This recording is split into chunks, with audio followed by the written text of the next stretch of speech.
Today on an all-new Dr. Phil.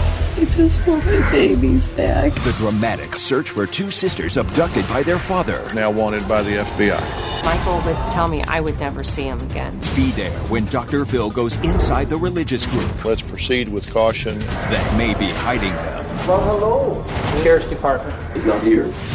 Let me talk to Michael. He unlawfully has these girls. There are only so many things that I can't do. What he's done is wrong. You know where Michael is. Coming up. Let's do it. I want you to get excited about your life. Here we go. Stand by, camera set. If you're going to talk to me, you're going to have to be honest. Stand by, Dr. Phil. Showtime. This is going to be a changing day in your life. Stand by A and roll A. Check in. Go, Dr. Phil.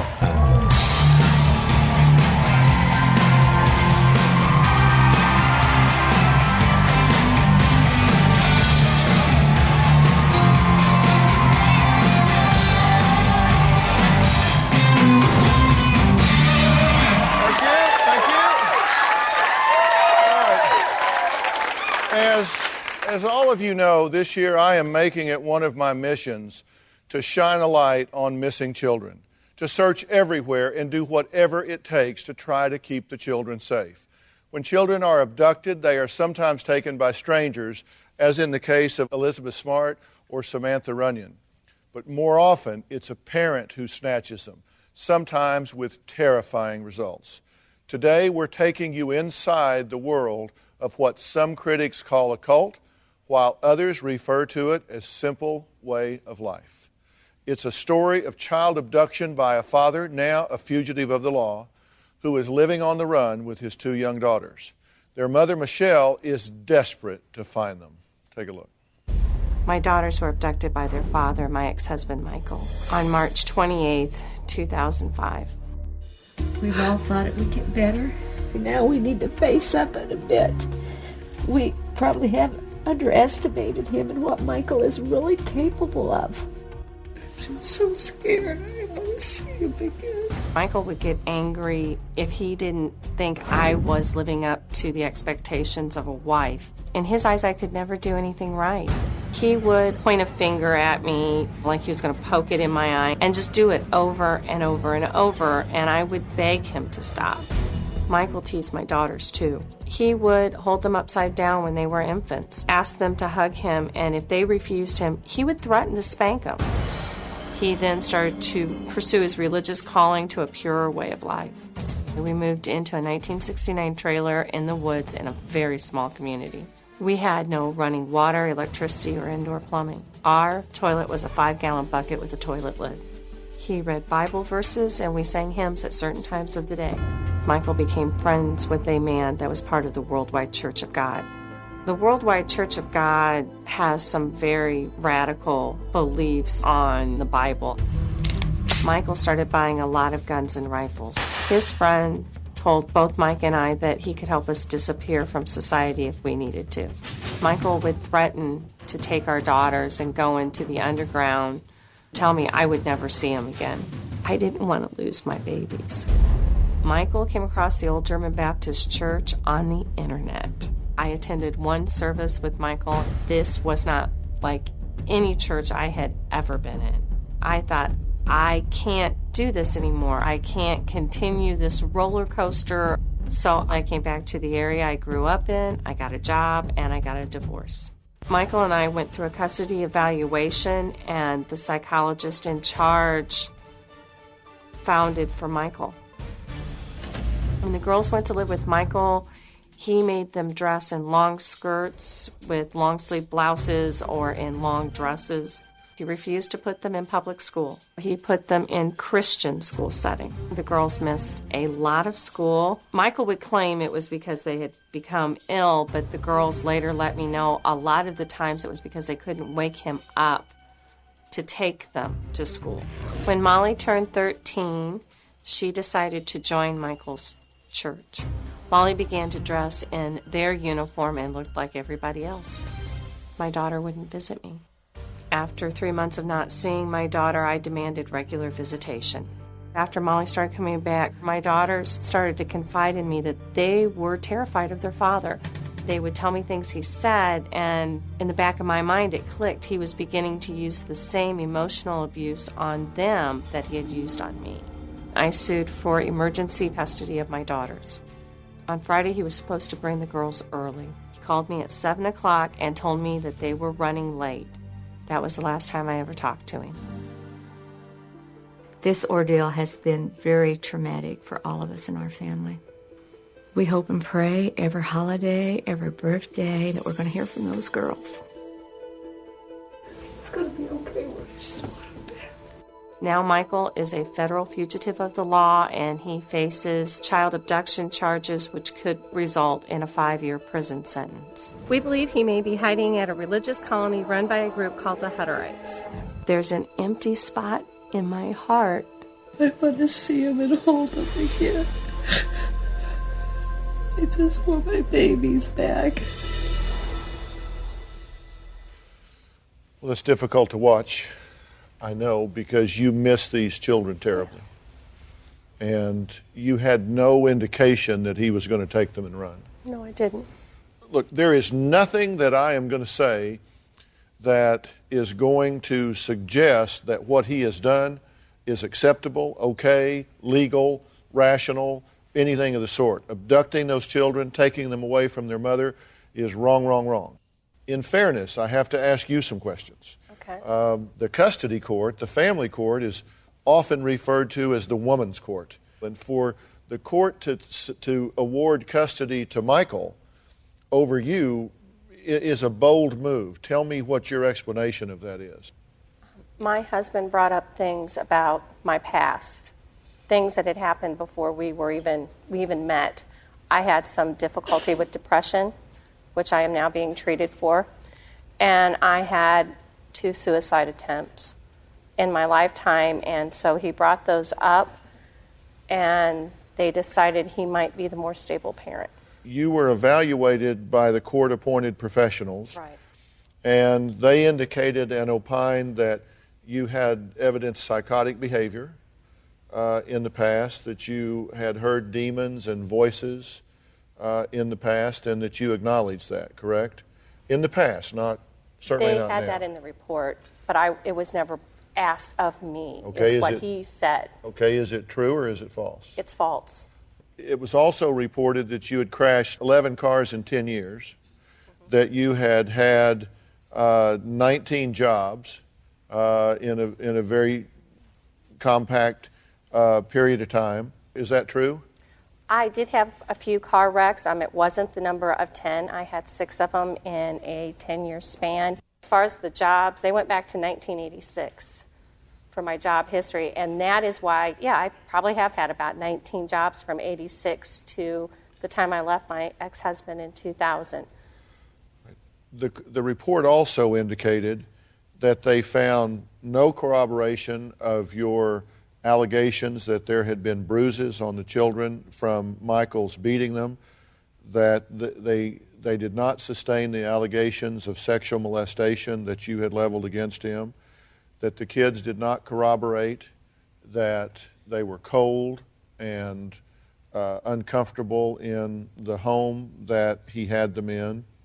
And in fact, they thought that you were practicing parental alienation by trying to advance those criticisms against your husband. Is that true or false? My oldest daughter, Molly, when she was about 4, make a statement that her father put bullets in her bottom that made me very uneasy. So I went to our Department of Children and Family Services, and I said, I don't know what's going on here, but you guys are the professionals. Please help me sort this out, and things went from there. Well, here's what I think and know at this point. You're currently in treatment. Yes. You have a therapist, a licensed social worker, and a psychiatrist. Yes. You know we have been in contact with both. They said they wholeheartedly supported you being here and participating in the show. And they also said that you are living responsibly, you are taking all of your medication, they consider you to be stable at this point, and that you're doing a sincere and good job of managing yourself and your situation such that you would receive these children back with a clear eye and a clear mind and a clear heart. So I want to make that very obvious, but I don't want to soft pedal any of this. No. What he's done is wrong, and I suppose it's for the court to decide, others to decide what's in the best interest of these children, but abducting them and taking them anywhere into this religious sect or whatever is absolutely inappropriate. Okay, now, former FBI private investigator Harold Kopis got on this case right away. Let's take a look at how all this is starting to unfold. I have called Michelle. I'm going over, I will speak with her. I'm hoping to get information about Mike and this church that he has joined. If he were hiding, it very well could be with that group. I'm Harold. Hi, I'm Michelle. The best thing you could do is just tell me the story. Mike was a member of the Old Order German Baptist Church. Once the German Baptists became aware that he had taken off with the girls, they told him he was no longer allowed at the church. I need the best picture you have of Mike. The photo of him as a German Baptist is actually a mugshot. He was arrested. He had a gun with him for some reason. Probably was hunting. You know, they do believe in hunting. So they're passive, non-violent, but have weapons. Some of them do, yes. I do know for a fact he will go to extreme lengths to make his point. Is Mike anti-government? Yes, Mike is very anti-government. He had a huge gun collection. He made this rifle that shot elephant bullets out of it. Tell me about the last sighting of Mike. The last possible sighting was 2 or 3 weeks ago up around DeKalb, Illinois. They just saw someone that was fitting Mike's description with 2 young girls. Well, we're on day 2 of the investigation. I'm going into the Ford County Sheriff's Department. I'm going to meet with Lieutenant Duffy and see what we can do to locate these children. Well, the lieutenant has agreed to take me out to where Michael Harry and his girls were living just prior to Michael's abduction of his daughters. This is where they lived until they took off. And what he did is apparently got some of his church buddies and they donated bales of hay, and he took this mud or insulation and put it on the outside, and I assume it's on the inside too, to hold down the dust and the mites and everything else. And this is where they lived. Does this have running water? Yeah, hose run. How about electricity? No electricity. Toilet? Outhouse. My gosh, that is truly, with a box of tissue and toilet paper. I mean, that's pretty strong. I think we have to use a lot of caution with this guy. Up next, the search continues as Harold heads to the 1,500-acre compound where Michael may be living on the lam with these 2 abducted young girls.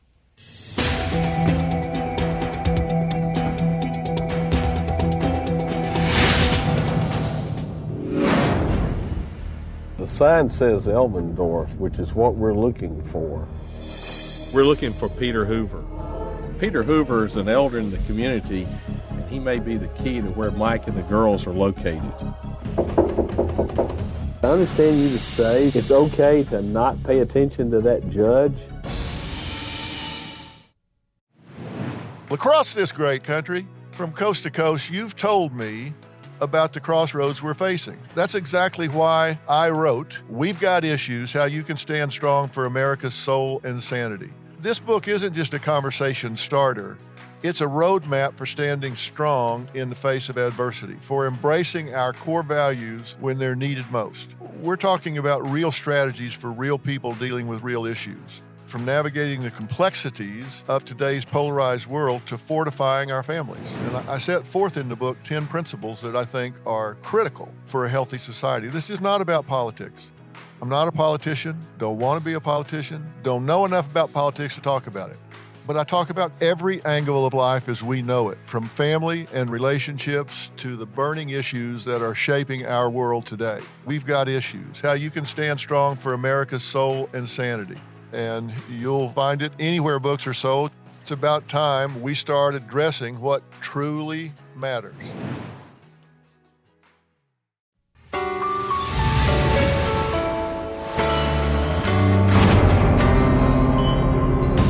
I'm about to go in and interview Chief Decker of the Gibson City Police Department.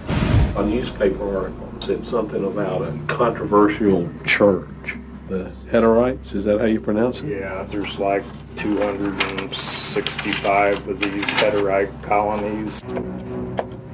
There's at least one Hutterite colony in Minnesota that I'm interested in. The group that Michael Harry may have joined, it's a colony called the Elmendorf colony, just outside of Mountain Lake, Minnesota. Peter Hoover is a fellow who Michael Harry considers a friend.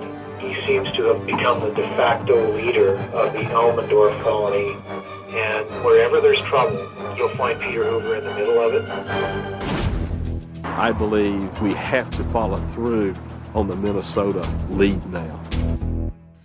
As you just saw, investigator Harold Kopis is on the hunt for two girls who were abducted by their father a year ago. Their mother, Michelle, is here today asking for help. All clues lead to a religious group called the Hutterites, and in particular to one of their preachers, Peter Hoover. The children are not in a Hutterite community, but there has been contact with that group. Take a look as we go inside the Elmendorf compound where Peter and a small sect of Hutterites live. The sign says Elmendorf, which is what we're looking for. We're looking for Peter Hoover. Peter Hoover is an elder in the community, and he may be the key to where Mike and the girls are located. They raise turkeys in here, so I guess we're seeing houses where they raise their flock. The purpose of the interview is to get as much information as Peter Hoover knows about where Mike and the girls could be. We're totally isolated now.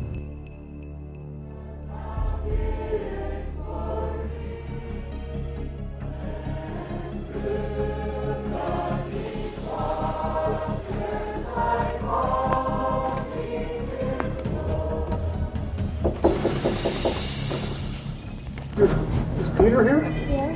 Can I speak to him, please? Hello. Well, hello. Hello. Yes, this is Peter. Harold Kopis, sir. Come right on in. Well, thank you. I'm Jason. Jim and I are from the Sheriff's Department. If you got a couple minutes, we could just talk. Oh, absolutely. Not a problem. If Michael Harry were somewhere right now, where would he go that he would be accepted? I am extremely positive he's not in the Hutterite colony. Okay. And there's not even a question in my mind. Because if he would be anywhere with the Hutterite colony, he'd be here. And he's not here. So. And he hasn't been here in the last year. No. He's only been here once. The last I knew is that we heard that the social services were closing in and that the mom was trying to curtail all rights for him to see the children or be with the children. And he actually called me and wondered what I would do in this particular situation. And he told me at that time that he is thinking of maybe taking them to somewhere else, that she won't know where they're at so that they can't take her from her. Although it may sound like a strange thing, I told him, well, if that's what you have to do, you'll have to do it. That's actually what I told him. So, for as strange as that may sound. Well, my jaw dropped. I can imagine that from your perspective, all this would sound somewhat strange. But we would do it a million times. If we would feel that the law gets in the way of us following Christ, of course that's what we would do. Did I understand you to say it's okay to not pay attention to that judge? What I was saying is that, of course, we obey the law, wherever it does not conflict with our obedience to God. But I would say it's not up to me to make that decision, and it's not up to me to counsel them to hide or run. Well, I'm not sure that I exactly told them in those terms. I didn't tell them to try to run away from the law, but I just told them to do whatever you need to do. Well, that's the same thing. That's just a play on words to me. No, you didn't counsel him to do that, but that was, in essence, you did the same thing. I implicated that's what, yeah. might be necessary. That's right. So that's, in essence, that's what you did.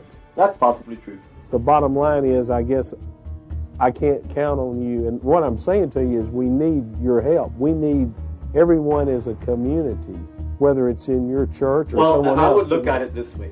if there's any possibility he might be around, I would say we'd be very happy to help with some kind of a mediation. I never actually heard what course he decided to take. And if I would know where he was, I would be able to tell you. Did you say you would tell? I would suppose I would. If I would feel that you're a safe person to tell it to, I would tell you. I mean, but if I would feel that you were in any way going to be harming him or the girl, then I would not tell. We just returned from meeting with the head of the church at the Elmendorf compound. The girls aren't there. Mike Harry's not there. I've asked Peter to do what's necessary to broker something with other communities, and let's appeal to them to turn in and give us any information they can. We're really at Peter's mercy at this stage. Well, Harold, looking this man in the eye, do you have the sense that he knows where Michael is? Oh, he knows where he's at. It's just a question, is he going to give it up to us? So you think he could reach him, talk to him right then, get some message to him, find him? I'm absolutely convinced there's no problem if he'll just do it.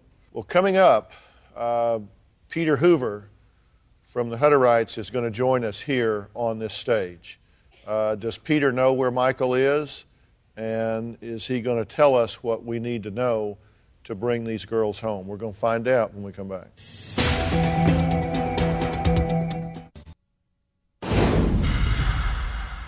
I want to talk to you today about family, parenting, and most importantly, the children that are impacted within the family and by the parenting that you as moms and dads choose. Look, forming a family is not easy. There is tremendous stress. There's money pressure, time pressure, sometimes it's overcrowded, and there can be a conflict of values. There's no question about it. And when you have disagreements, then it takes an emotional toll on everybody. And the situation can involve competing agendas between moms and dads. What you need to understand is that children have a unique but consistent ability of blaming themselves for what they see happening within the family dynamic. If they see mom and dad at odds, they tend to think it's their fault. It's difficult to work out your differences as moms and dads, but do it privately. Get help from your church or a local counselor.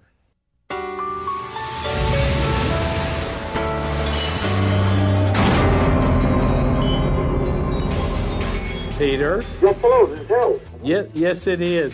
I'm quite certain that the letters that I sent out are somehow or another reaching Mike Harry. I actually think that if the demands that are made would be reasonable enough, I think he might show up. Michelle's two daughters were abducted a year ago by their father, Michael. Now, Michael was last seen at a religious compound run by Hutterites, what some critics claim is a cult-like culture. Others recognize it as just a very sincere colony that's devoted to following Christ. Now, joining us now is Peter Hoover, a leader in the Hutterite compound who has spoken to Michael. In fact, he was the one who told Michael, if it was between God and the government, you have to make a choice, and if you need to run, then do what you have to do. Fair characterization of your conversation with Michael? That sounds right. Let me just ask you straight up, you know where Michael is, don't you? I have a general idea how to contact him, but I don't know exactly where he is. You can find him if you want to find him, true? Well, I'm not sure if I can, but I could contact people that probably could. This is the mother of Molly and Allie. She is in immense and intense pain and anguish at having her children ripped from her life and hidden from her. Is there anything that you want to say to her? Well, I would like to say this about it. I have not met you before, but I'm also a parent. And I can very well imagine that, of course, we want to see our children. I mean, it's an obvious thing. And if these were my children, I would certainly feel the same way. We would be very happy to see this thing come to some kind of a good and a peaceful conclusion.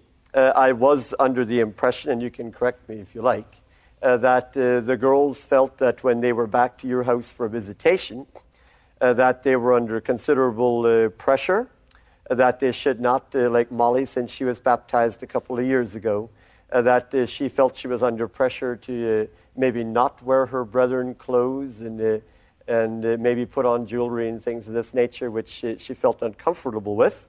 And the way I see it now is if we could come up with some alternatives now and come up with some commitments, I wonder if maybe we couldn't put it all back together. That would be my desire. I'm going to have to take a break here, and I'm going to want to hear from you when we come back about this. The question coming up, can we, to use Peter's words, resolve this peacefully? What are Peter's demands? What are his thoughts? What are his conditions to give up the information that he knows? What I know is I'm not going away. I intend to find these girls. I intend to do it lawfully. I intend to do it peacefully. And I intend to let everybody have a voice in what's going to happen here to the extent that I can influence these matters. We'll be right back.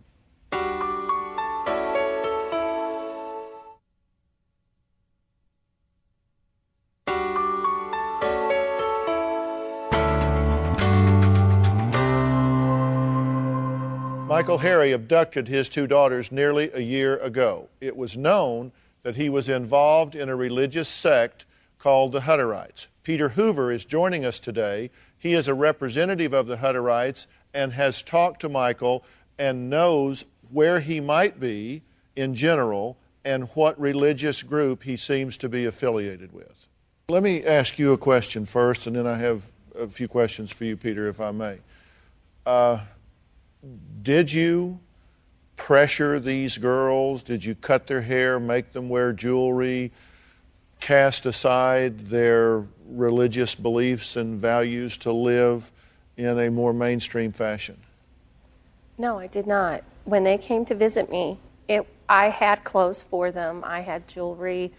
My mother would take them to the beauty shop to get their hair washed because we had had a problem with lice one time. So she'd take them there to get their hair washed and cleaned up. She left them off and just basically said whatever they need. The girls would sometimes come back and say, I got my hair cut. And I'd say, well, you need to be ready if your dad notices because I want him to know that it's your choice, not mine. What do you want for these girls at this point? I want them to have the safety to make their own choice. Molly told me right before they disappeared, she said, Mom, I need an out. And I said, what do you mean? She says, I need to know that I can say I've changed my mind and I won't have to stay with my dad and see his anger. Peter, what I would like to do is get your help, you with me, to get me with Michael. Let me look these girls in the eye. Let me talk to Michael. I'm trying to find a way that we can broker this where we put the children's best interest first and then make other decisions after that. Will you help us? Of course. The number one commitment that I can personally make is I would like to do everything that I possibly can as a human being to try to get in touch with Mike and to try to present to him whatever we could come up with and to be a mediator, a peacemaker to the best of my ability. That's one thing I will commit myself to doing. And now on the part of Michelle, I understand very well what she's doing, how she's living, and so on. And I also feel that she is going to have to guarantee that if these kids come out, that she will let them live the way they want to do it. Let me say, she doesn't have to guarantee anything. These are her children. Mm-hmm. And she doesn't owe an explanation to his church or to anyone else. Now, the truth and fact is that this is a woman of spiritual means, and that is absolutely where her heart is.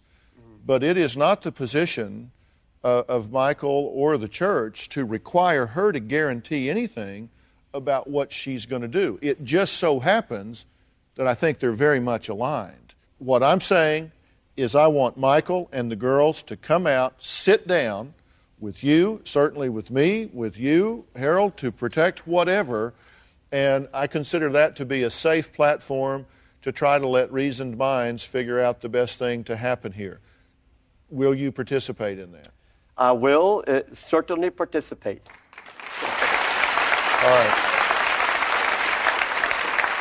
All right, coming up, imagine not seeing your children for 10 years, not 1 year, but for 10 years. Your 3-year-old is now 13, your 6-year-old is now driving, and your 8-year-old is graduating high school. But you missed it all. John Clark is living this nightmare. We're going to find out what happened and why his ex-wife is now wanted by the FBI.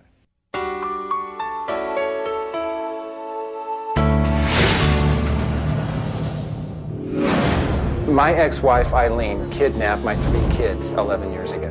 When the kids left, they were 7, 5, and 2. Today, Chandler is now 18, Hayden is 16, and Rebecca is 13. I don't want to leave this earth without having the opportunity to see them again.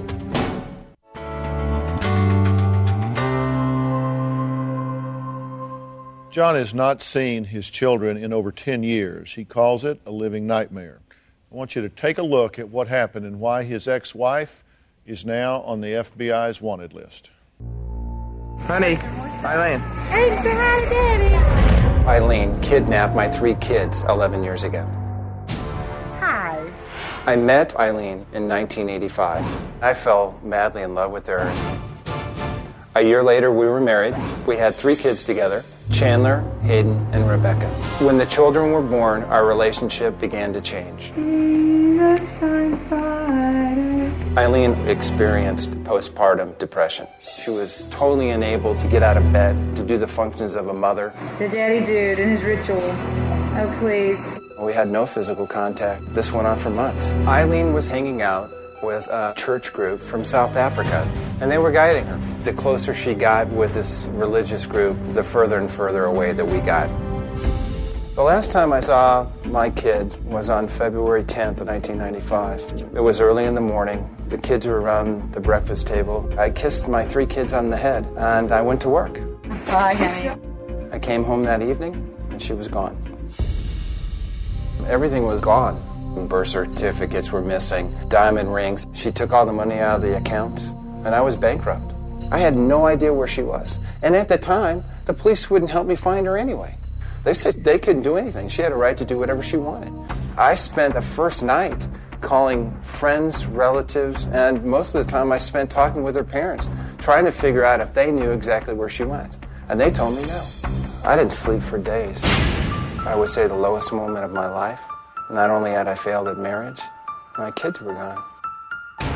Well, I immediately started to look for my kids. The first thing I did when she took off, I found the car at the airport, and I found the parking stub. It said that the car was parked about 8 o'clock in the morning. So I had some pictures with me, and the baggage guys at Southwest Airlines told me they helped her unload the bags. What I put together was, when Eileen left on that Friday, she stayed the night with her friend Susan in Rancho Santa Fe, California. Under advisement of an attorney, we hired a process server, mailed out divorce papers, and the process server did arrive at the house. He did see Eileen inside the house. When he did visually see her, that she went behind a wall. One day out of the blue, I received a very threatening phone call. The gentleman announced himself on the phone as Abraham. He told me that my kids were children of God, and that if I continued to look for my kids, that great harm would come to my parents and myself. We've hired private investigators. I've worked with 4 different FBI agents. I spent $10,000 on attorney's fees. It's like she dropped off the planet, totally disappeared. When the kids left, they were 7, 5, and 2. Today, Chandler is now 18, Hayden is 16, and Rebecca is 13. I wonder where they are, how they're getting along. Are they safe? I believe that Eileen's parents know where my kids are. Her parents claim that they've never seen or talked to her. 2 years later, I got a divorce by default. I got remarried in 1998 to Jeanette. John has never given up hope. His prayer on a daily basis is that he be connected with his children again.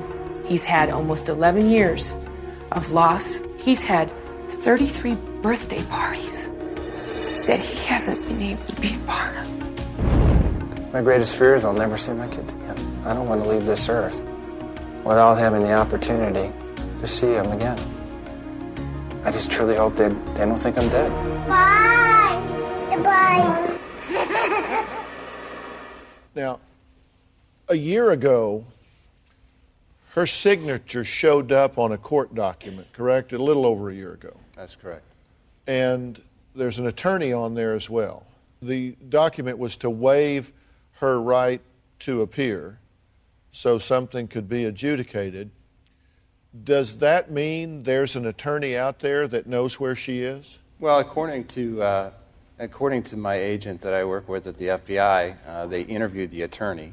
The attorney was told the FBI that he was never directly in contact with Eileen, that he was engaged by a family member, the parents.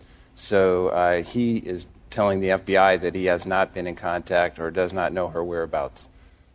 But if her parents hired him, then they have to have been in contact with her. Well, I would agree with that totally.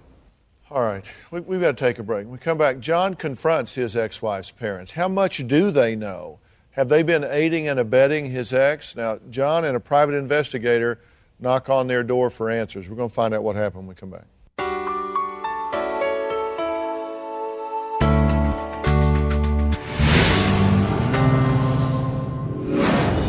I think Eileen's parents know where their daughter is. I'm a little apprehensive to walk up there, but I know it needs to be done. Hello? DrPhil.com brought to you in part by... Well, Sarah came in to have her new prescription filled, and I saw that she could have a potential reaction. I called her doctor and found an alternative. The Medicine Shop Pharmacy, caring beyond prescriptions. Travel consideration provided by... Go beyond ordinary powder. New Gold Bond Ultimate Comfort Powder. Ultimate protection, silky smooth skin. Gold Bond Ultimate Comfort Powder. Slip into ultimate comfort. John Clark's ex-wife Eileen abducted their 3 children over 10 years ago. Now, he believes that her parents know exactly where she is and how to get in touch with her. So John, along with his private investigator, made a house call to Eileen's parents. Marion and Dorothy have not seen me for a little over 11 years. I'm a little apprehensive to walk up there, but I know it needs to be done. I'm going to have a copy of a waiver of appearance form where Eileen Clark signed this form waiving her appearance in federal court. And this document is allegedly is her legal signature. I think Eileen's parents know where their daughter is.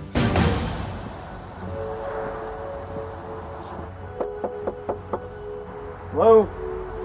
Hey, Mr. Sams, how you doing, sir? I'm an investigator. Yes, sir. We've been trying to find Eileen, and our best lead we have is a document that was signed by her. And do you have any idea how this document got signed? When's the last time you had contact with her?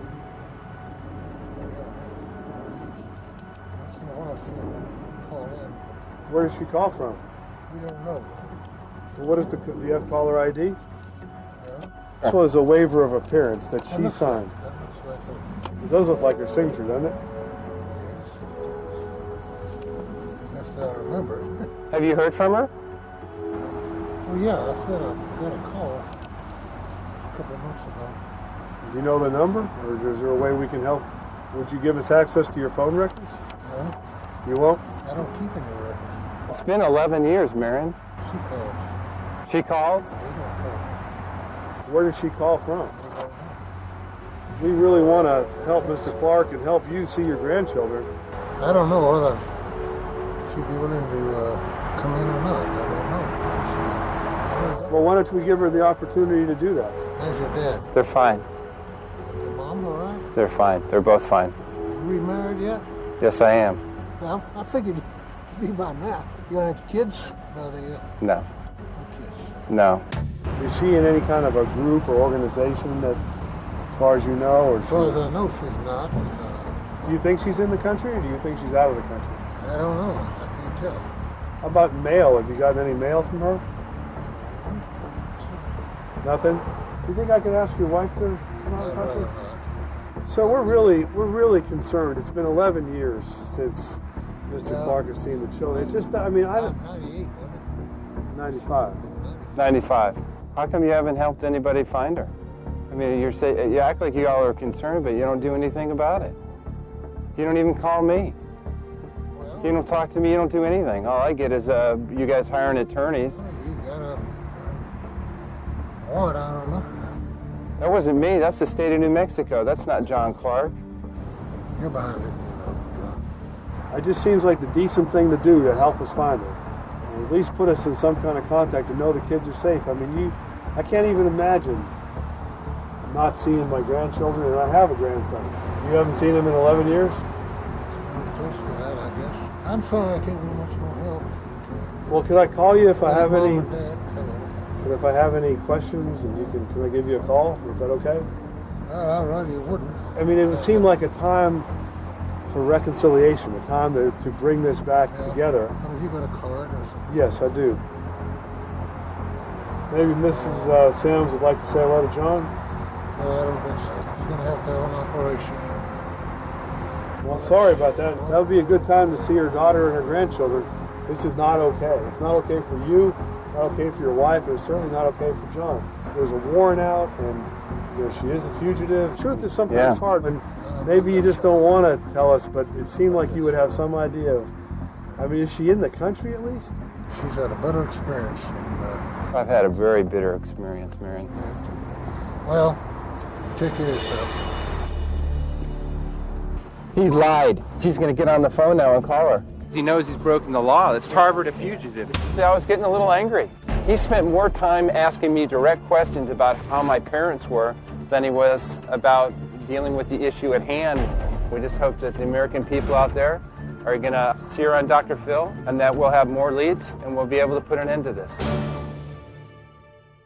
On the right side of your screen at home, this is what Chandler would look like today. This is an age progression technology. It says what he's most likely to look like today. This is based on facial structure and ratios. Okay, let's have Hayden. All right, this is how Hayden would look today. So please, if you're at home, study that. And Rebecca. And we'll have these on our website. You can go to drphil.com. You can call us here. The number is on the website. You can go to drphil.com and give us an alert. Anything you know. And please, we don't want prank leads and calls. Give us something that you truly believe is a lead, and we'll do what we can to try to connect you up with these kids. We'll be right back. Next Tuesday, the search for Molly and Aline continues. The dramatic, heart-stopping rescue. We have to take our chances crossing the border. As Dr. Phil goes face-to-face with the father who took them. She wants him to prosecute me. Why he ran, how he ran. I'm telling you, I'm not going to tell you. My preference would be for the camera to be turned off. I am choosing to videotape this. Don't miss The Anatomy of an Abduction. Next Tuesday.